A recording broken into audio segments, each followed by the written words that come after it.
here we are now with another episode of the Andrew Lake Podcast.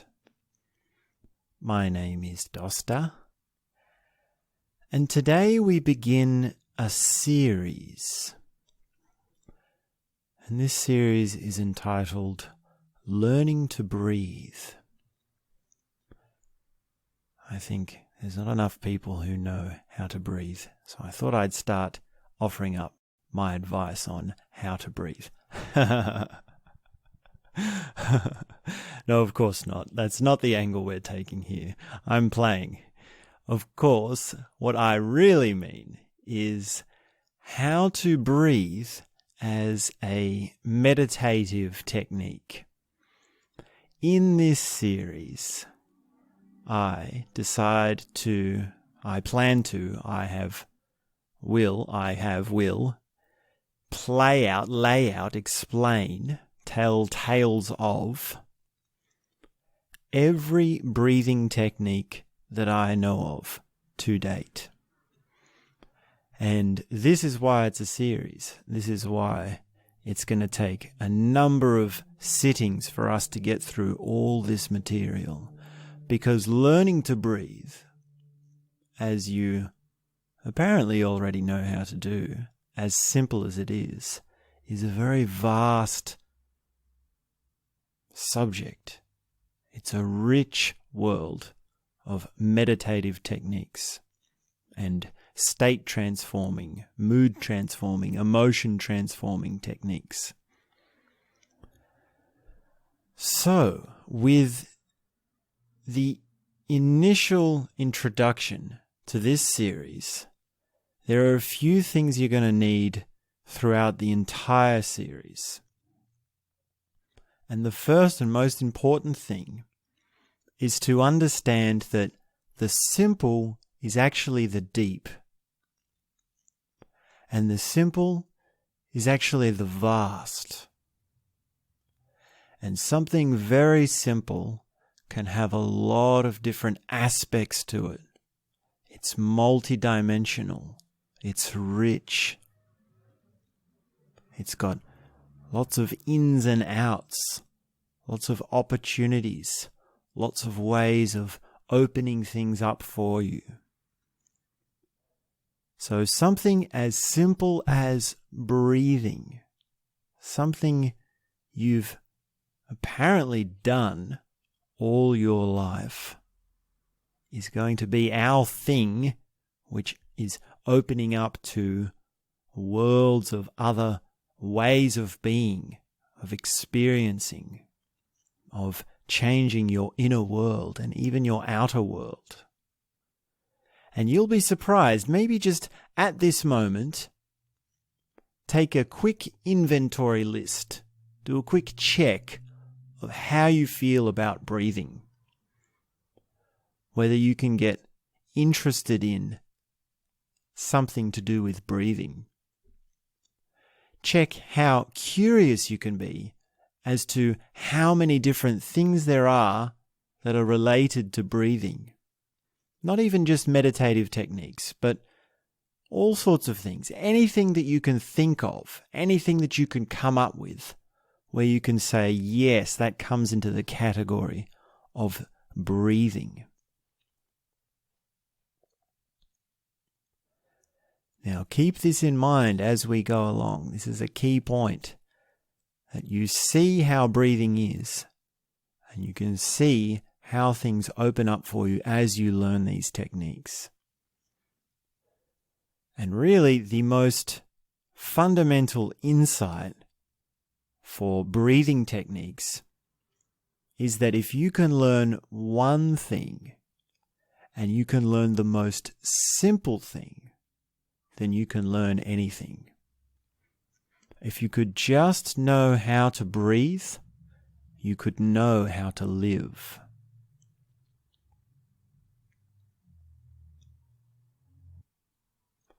Now, there is another thing, which is that for a lot of these techniques, I will be demonstrating and talking you through them.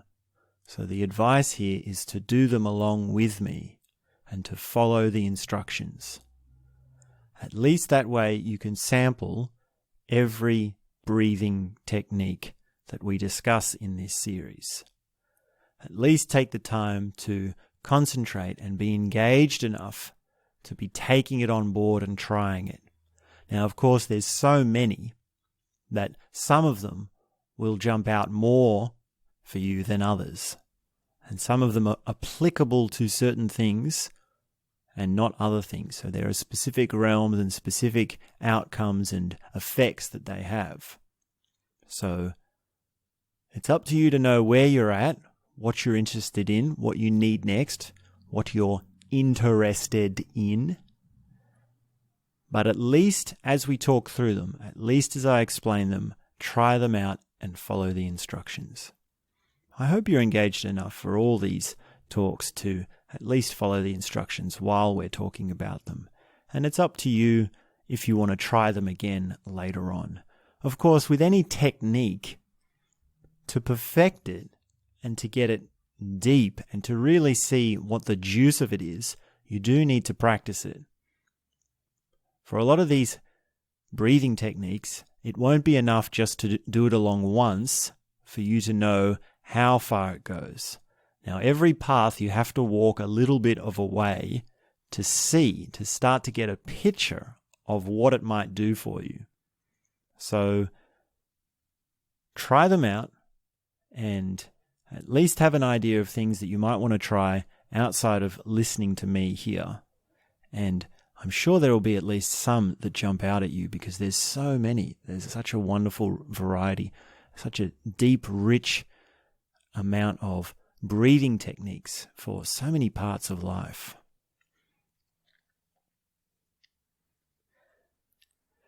Now, another few things to keep in mind throughout this series is, another thing is this trio. Now, this is the trio of breathing, and it's heart rate, blood pressure, and your respiratory system. You'll notice that these are the three things we're working with throughout the series. Every breathing technique works with these things. Your heart rate, which is how fast your heart is beating. Your blood pressure, which is how your blood is circulating, how your blood cells are functioning, how it feels to be in your skin. There's a sensation that goes with blood pressure. And your respiratory system, your lungs, your airwaves, your air tracts, the breathing as a biological process. This is the objective, empirical side of breathing. Now, we're going to look at it from every angle, of course. We're going to look at it from states. We're going to look at it from behavioral. We're also going to look at it as phenomenological and also the subtleties of the experientialism, the experiential side of it. And we're also going to look at how it affects your interactions with other parts of yourself. So there's a wide range of things that can happen with all these respiratory and blood pressure and heart rate, this trio. And the other thing that we sometimes add to those is one way of looking at this is of energy.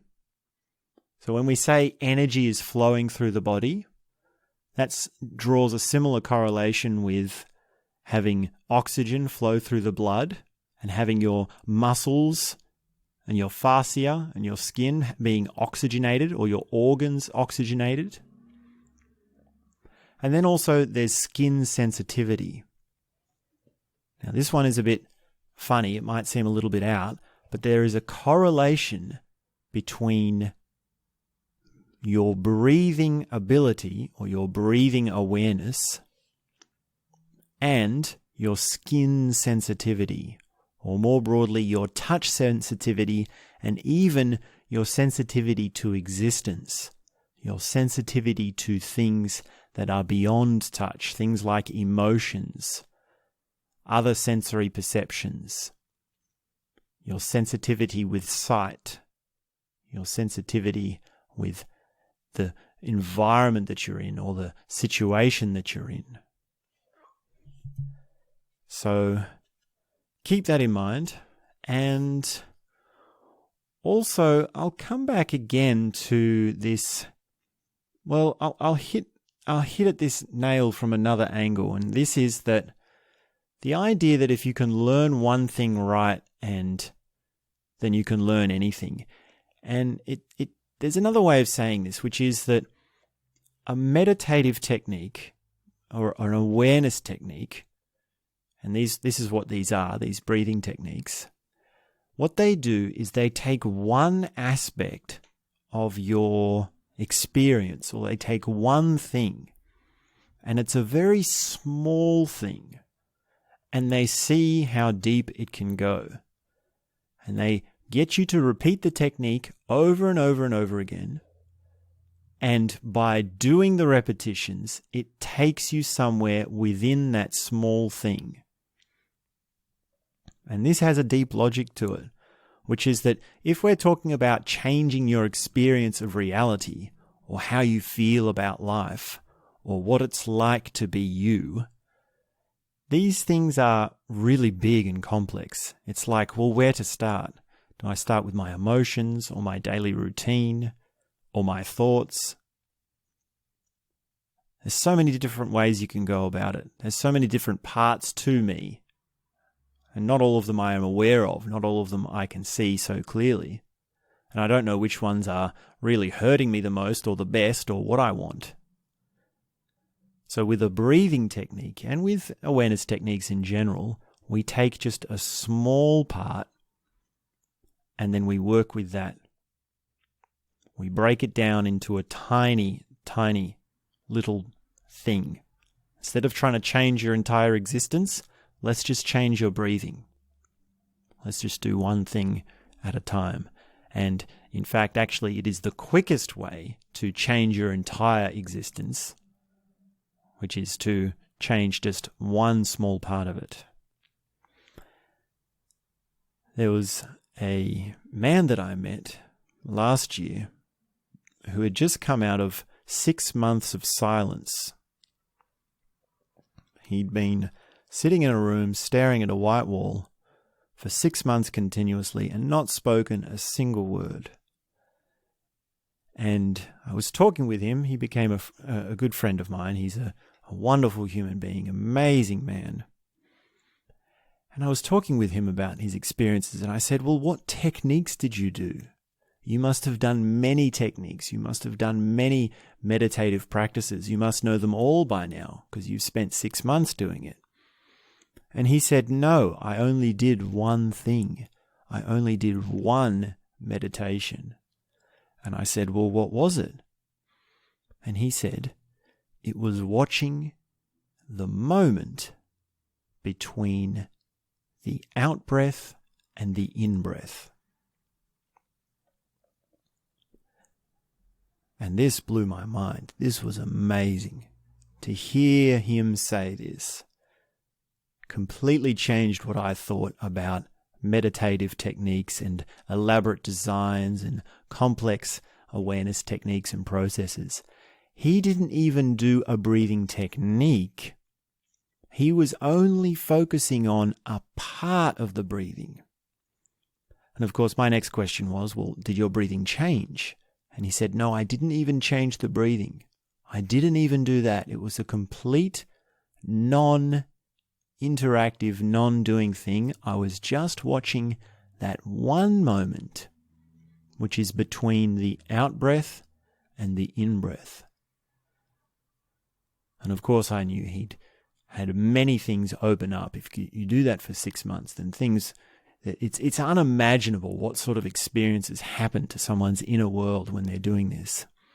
And the most he could share with me when we were talking about it was that he said, you really become a different being, you become a different entity.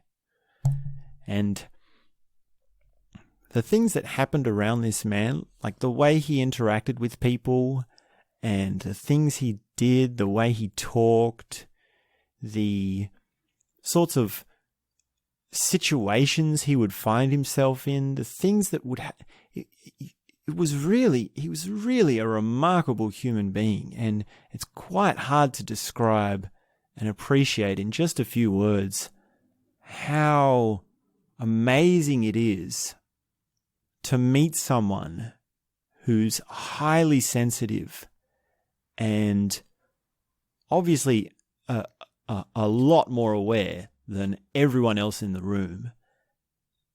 And of course, I was lucky enough to meet him in a place where there were people around who knew that everyone knew he was more aware than them. It was sort of like this thing. And I remember one of my friends coming up to me, and she said about him that he was what did she say? He's a king to us, but he's a beggar to himself. Something like that. So to him, he's nobody. He's nothing. And yet all these people around him were thinking, wow, there's this incredible human being, and we all know he's so much more switched on. And yeah, so that was an experience that really helped me get in touch with this idea that the smallest thing is the deepest thing. And a simple thing can be a vast thing, even if it's as simple as a breathing technique.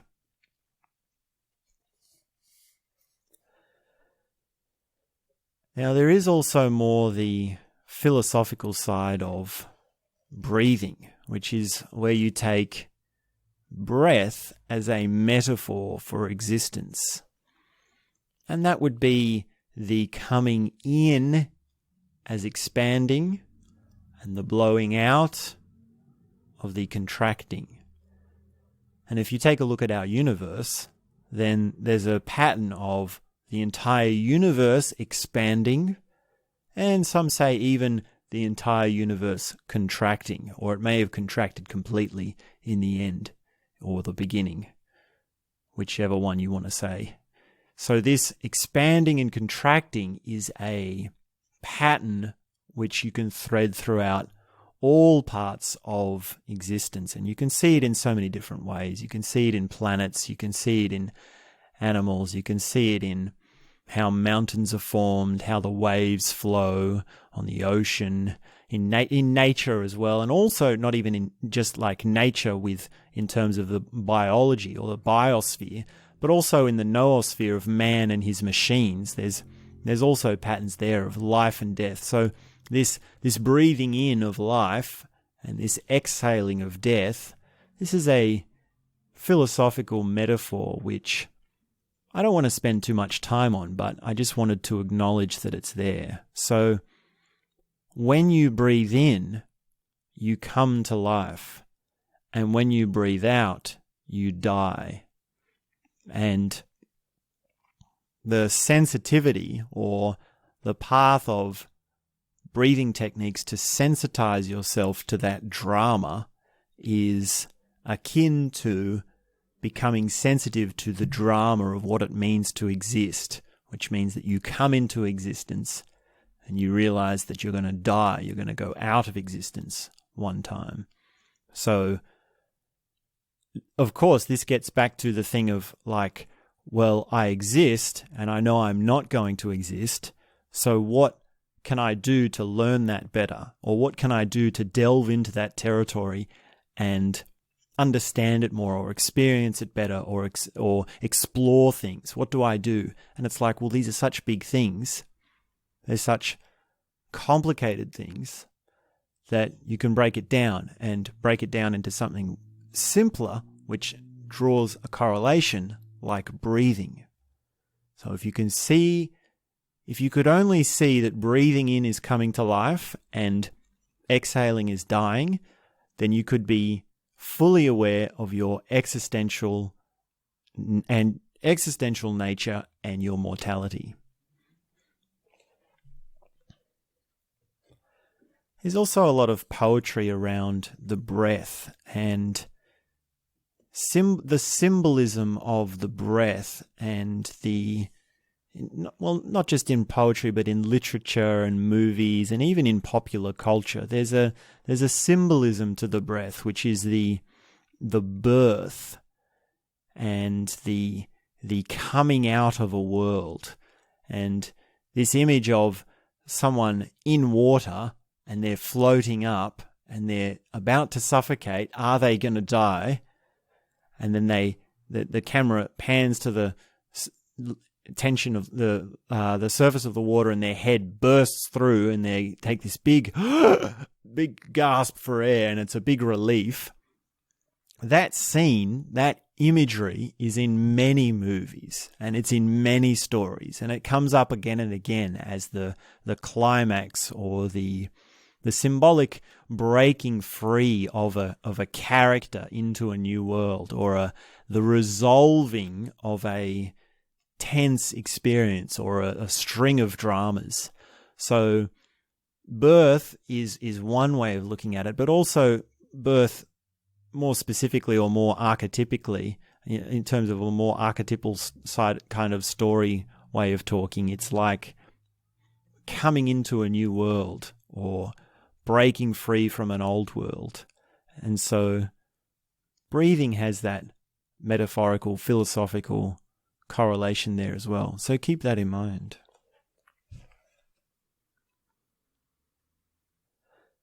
So now I'd like to introduce our first breathing technique.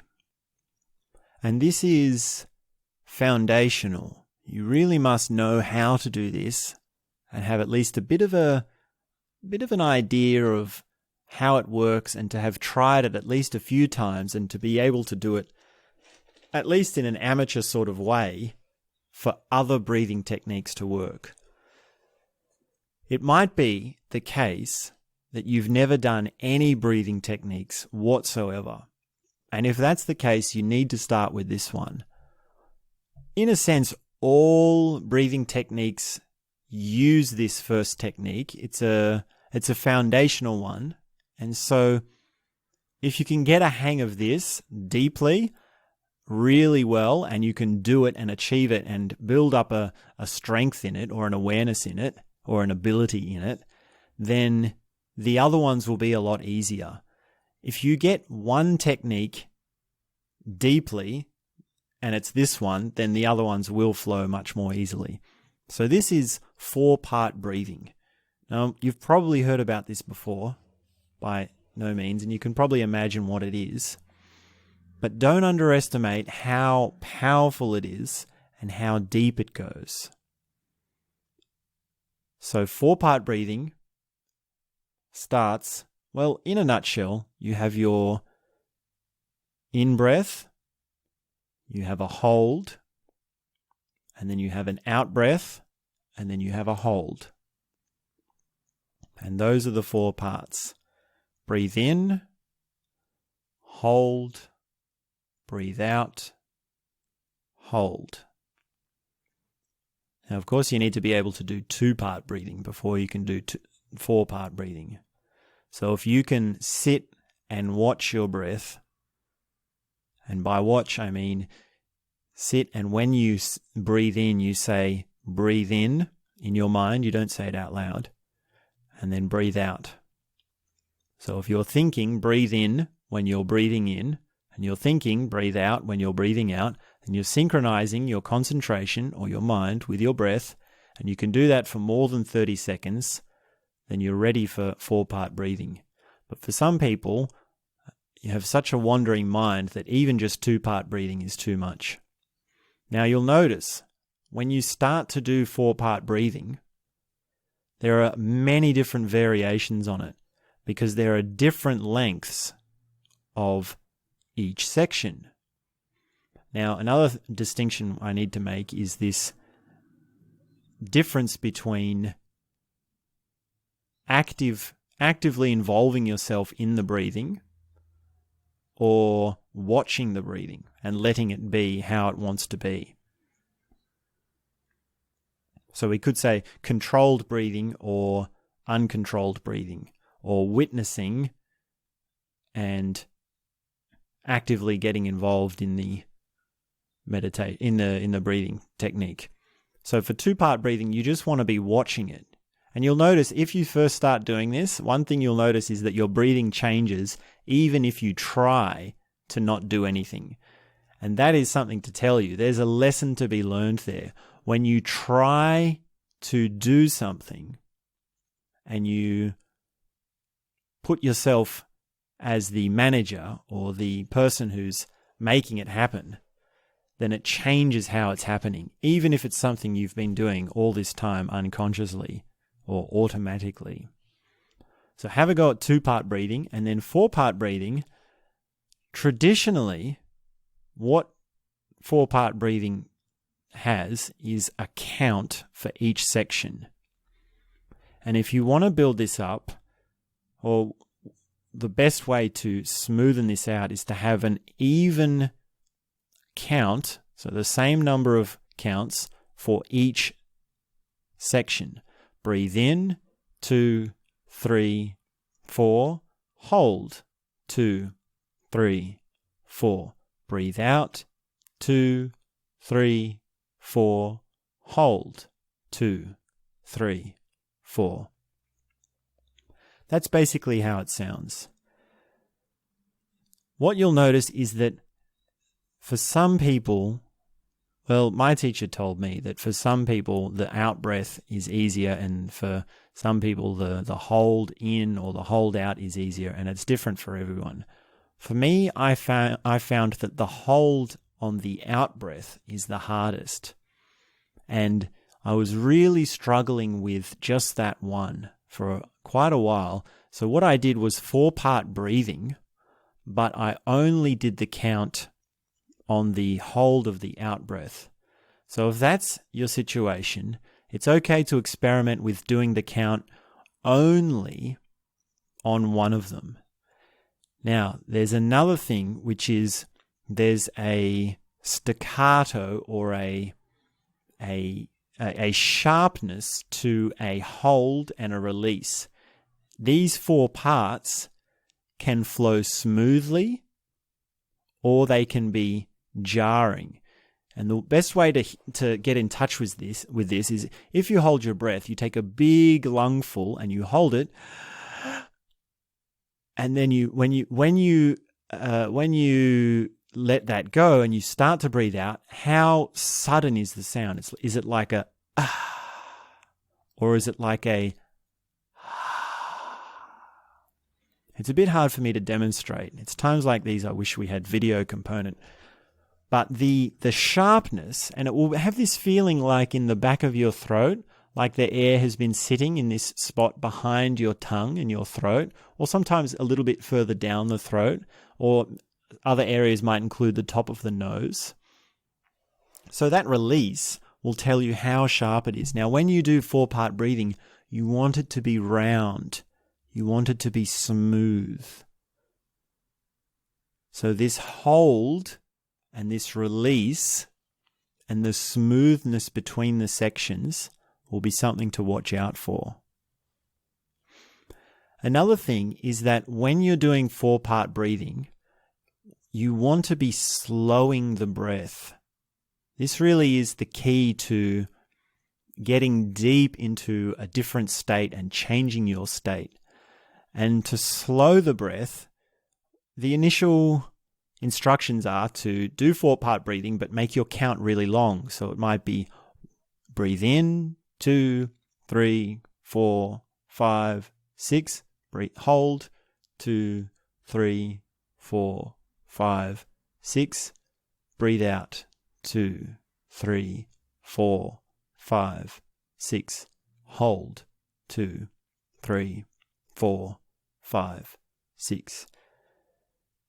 That's what the instructions will be to put you into a deep state. Hold each section or have each section as a long count. But to get there, the trick is to start with a short count.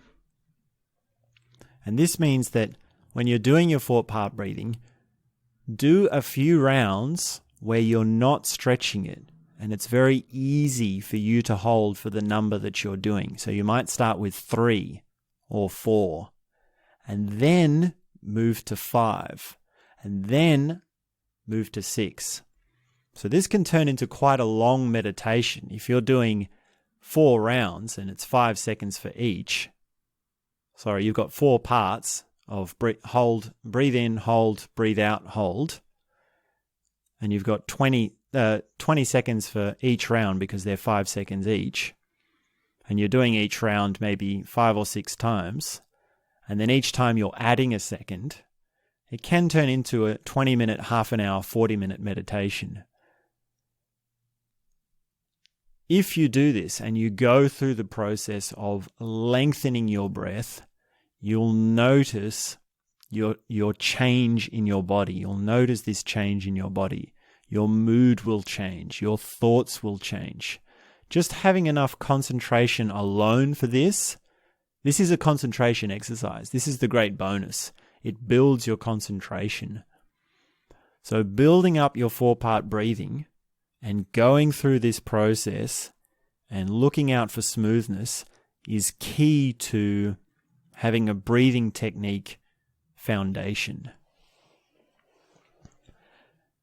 Now, another thing I like to do is when I've been through this process and I've built it up for a couple of rounds, I say to myself, okay, I'm going to have 1 or 2 rounds where I hold or I do each section for as long as possible. So that would be my personal best is something like 30 seconds. So that means breathe in for 30 seconds, hold for 30 seconds, breathe out for 30 seconds, and hold for 30 seconds. That means you've done a breath in and out once in 2 minutes. This is how you get deep. There's an old Sufi saying, which is, the deeper you breathe, the deeper you live. And we can talk more about things like the depth of breath and shallowness of breath. Now, there's another way of 4-part breathing, which is, this is something you'll have to contend with all these breathing techniques. So I'll mention this here as a general thing. But the idea that if you want to do 4-part breathing and you want to expand the length of time, well, you think, I should take more air, right? I should take a bigger breath because I'm breathing in for longer. I must be having a larger capacity. And that's not necessarily so. That is one way to go about it. That is one thing to contend with. But, sorry, I'm just getting tangled here. Where was I? Yes. Another way to look at it is that you want to breathe more shallow and you want to get closer to no breath.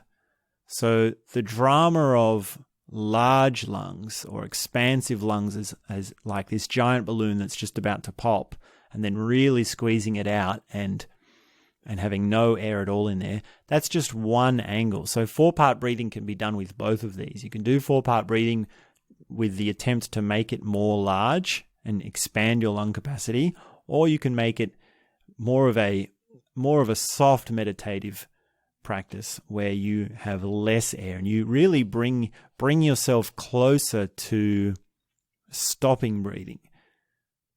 And there are masters, there are meditative, I guess, what do you call a meditative genius or someone who's a yogi, I guess you call them, or a sadhu, or any of these sorts of people who have done this technique for years and really gone deep into it. They can breathe very slow, very lightly. And the state, now I haven't put too much emphasis on the state, like why would you want to do this? It's to change your condition, to change your inner world, to have the feeling, the sensations that go with that. And it's not really for me to describe what it's like to have one in-breath in the space of 2 minutes. That's a personal thing to me. You just have to trust that there are things there to find that will be lessons or experiences that are only for you. So that's 4-part breathing. Now I'll add another one, which is 6-part breathing. And 6-part breathing is where you have, it's the same as, you're doing the same as 4-part breathing, which is breathe in, hold, breathe out, hold. But what you do with 6-part breathing is you add a point between both of the holds. So you have a hold where your lungs are full and a hold where your lungs are empty. And halfway through each of those points, you add this, halfway through each of those stages, you add this point where you say, relax, or you say, let go. Doesn't matter what word you use, the point is the intention. You send the intention, the message to your body to let go. Because what you'll notice is if you're really paying attention to your body and you're doing 4-part breathing, you'll notice that when you breathe in and you hold, there's a clench, there's a muscle use. Something is happening. It's a very subtle a clawing or a tension. Then, when you breathe out, there's a letting go of the tension. Now, when you do this 6-part breathing and you breathe in and you hold, and then you send the intention, you send the message to your body to relax, and you relax, but you're still holding the breath, and then after the second half of the hold section is complete, you let go, you get this small, subtle detail of the difference between clenching and releasing. And you start to separate these differences. And these are fine differences. They take a subtlety. You have to be really on the ball with your 4-part breathing. To do this, to do 6-part breathing, you really need to be at least a little bit experienced with your 4-part breathing. So it would go something like this. Let's see if I can get this right. Breathe in, 2, 3, 4, 5, 6. Hold, 2, 3. Relax, 4, 5, 6. Breathe out, 2, 3, 4, 5, 6. Hold, 2, 3. Relax, 4, 5, 6. Breathe in, 2, 3, 4, 5, 6. Hold, 2, 3, 4. Relax, 5, 6. Breathe out, 2, 3, 4, 5, 6. Hold, 2, 3. Relax, 5, 6. So I hope that, I know there were a few funny things in there, but that's how it sounds. And that's your internal world. That's how you're doing it. And it's easier for you to keep up with it yourself if you're solid on your 4-part breathing.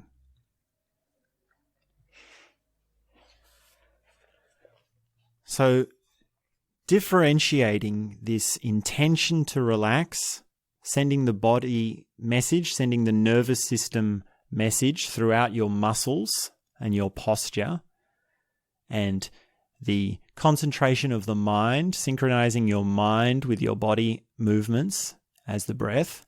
These are all details. These are little fine nuances that you get when you explore 2-part, 4-part, and 6-part breathing.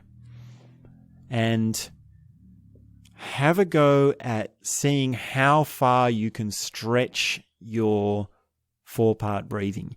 If you do it gradually and you slowly build up the lengths of time for your 4-part breathing, then you'll be surprised that the more patient you are, the more you can achieve per sitting.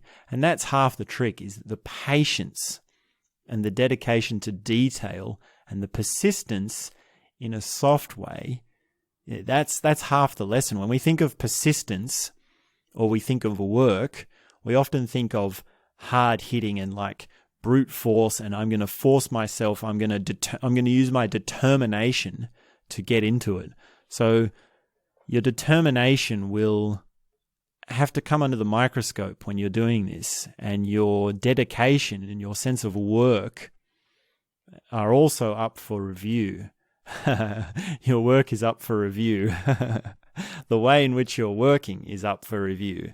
So that's just some examples of how this technique can spill over into other parts of your life. Now, there's one last component to 4-part breathing, which is what do you use to count? Now, here we're just doing a count. We're just choosing numbers at any tempo, whatever comes to mind. Some people like to use a clock, so that way you're always doing seconds, and that way at least you know each count is gradually getting longer. Another way to do it even is to actually count slower, so you don't have to count 4 and then 5 and then 6 for each round. You can actually keep counting, but count slower. And that can take a very, well, if you're a musician and you're developing a sense of tempo, musicians have this thing which is their inner clock or their inner time. So if you're a musician and you're working on that and you have a sense of that, then that can help with your sense of time and your sense of rhythm. So there are other things too, and we'll talk about them too, but the normal ones are just count any speed you want. Another one is use a clock.